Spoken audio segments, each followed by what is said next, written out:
Seorang ibu tunggal harus menerima nasib diusir dari kontrakannya, padahal ia sudah berjanji akan membayar uang sewa siang itu juga. Sayangnya hanya karena keterlambatan beberapa jam, semua barang-barangnya dikeluarkan begitu saja dari dalam rumah. Hari itu Janiyah berniat mencairkan cek gajinya di bank yang lokasinya tak jauh dari tempatnya bekerja. Ia memilih bank tersebut karena ingin segera mendapatkan uang demi membayar makan siang putrinya di sekolah. Jika tidak segera dibayar, sang anak akan melewatkan waktu makan siangnya. Namun antrian di bank ternyata sangat panjang. Tak ingin membuang waktu, Janiyah mencoba mendekati manajer bank dengan harapan bisa didahulukan. Ia berharap sebagai orang yang bekerja di sekitar area itu, wajahnya sudah tak asing bagi manajer dan mungkin saja bisa diberikan kemudahan. Terlebih alasannya menyangkut kepentingan anak, tapi harapannya pupus. Manajer tetap memintanya untuk antri seperti yang lain. Tanpa membuang waktu, Janiyah kemudian bergegas menuju sekolah anaknya. Ia melangkah cepat ke arah kelas sang putri. Namun belum sempat masuk kelas, ia melihat pemandangan yang memilukan. Anaknya telah dijemput paksa oleh layanan anak dan keluarga, semacam dinas sosial. Teriakan sang anak yang memanggil namanya membuat hati Janiyah hancur. Ia memohon kepada petugas itu agar diberi kesempatan untuk tetap mengasuh putrinya. Ia menjelaskan bahwa ia telah berjuang keras membesarkan dan merawat anak itu seorang diri. Tapi bagi petugas itu tak cukup.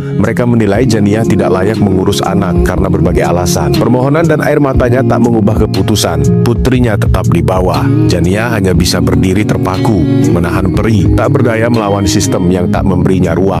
Dalam perjalanan pulang ke tempat kerja, di tengah kemacetan, Janiyah mencoba keluar dari jalur karena terburu-buru. Tanpa disadari, sebuah mobil melaju kencang dari belakang dan nyaris menabraknya. Pengemudi mobil itu langsung marah dan melemparkan sesuatu ke mobilnya. Tapi bukan hanya memaki, pria itu kemudian mengejarnya dengan emosi, menabrak bagian belakang mobil Janiyah, membuat kendaraannya berputar beberapa kali. Beruntung ia selamat, namun mobilnya rusak dan tak bisa dinyalakan lagi. Saat akan memeriksa kondisi mesin, tiba-tiba sebuah mobil polisi berhenti di dekatnya. Seorang polisi wanita turun dari dalam mobil. Merasa akan mendapat pertolongan, Janiyah segera mengadukan tentang insiden yang baru saja ia alami. Tapi harapannya kembali pupus. Polisi wanita itu ternyata datang bersama pria yang menabraknya. Ternyata pria itu juga polisi, rekan polisi wanita itu. Dan alih-alih membela Janiyah, polisi wanita itu justru lebih berpihak kepada si pelaku. Sebelum pergi, pria itu bahkan mengancam Janiyah jika mereka bertemu lagi, ia akan membuat hidupnya semakin sengsara. Masalah belum berhenti. Saat memeriksa dokumen kendaraannya, polisi menemukan bahwa STNK mobil Janiyah telah kadaluarsa. Meski Janiyah bersikeras akan segera membayar pajaknya hari itu juga, karena baru saja gajian, polisi tak peduli. Ia tetap ditilang dan mobilnya disita. Padahal kendaraan itu sangat ia butuhkan untuk bekerja dan antar jemput putrinya.